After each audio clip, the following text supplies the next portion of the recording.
Well, here's the SFPD email back to me. Basically just shut me down. Says they're not interested in talking about it at this time. It's an open case.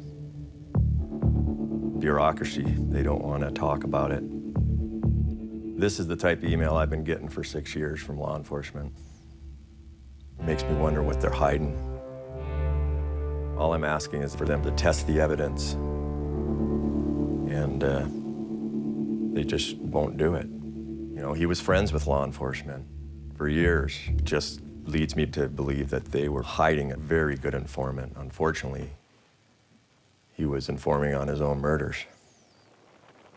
You know how when you're a homicide detective and you got the right guy, things just kind of fall into place? Yes. Well, this case just spiraled in 10 days from the time that I first contacted, Mr. Ed Edwards till my friend cracked the Zodiac cipher. And I'll never forget that day that he came to me and said, it says Edward Edwards. And I'm thinking, well, this is gonna be easy. We got the Zodiac, people are gonna fall in line, Right. The San Francisco police are gonna be cooperative. Exactly, I mean, Napa, you have it. everything is just gonna be really nice and neat.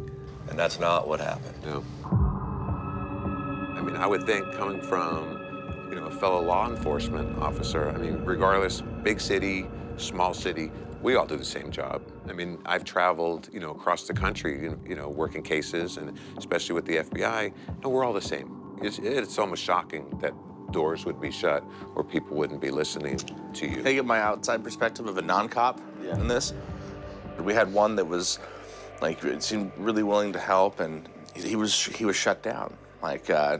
I don't know which level above him said, no, you can't do this. Do you think it could be almost ingrained in the culture of law enforcement, like a code of silence when things are like Wayne had said, we're just not gonna go there?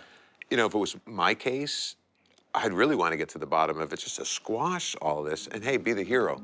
I mean, this may inspire and hopefully inspire somebody to legitimately reopen this case, legitimately follow up on leads, and listen to people like yourselves.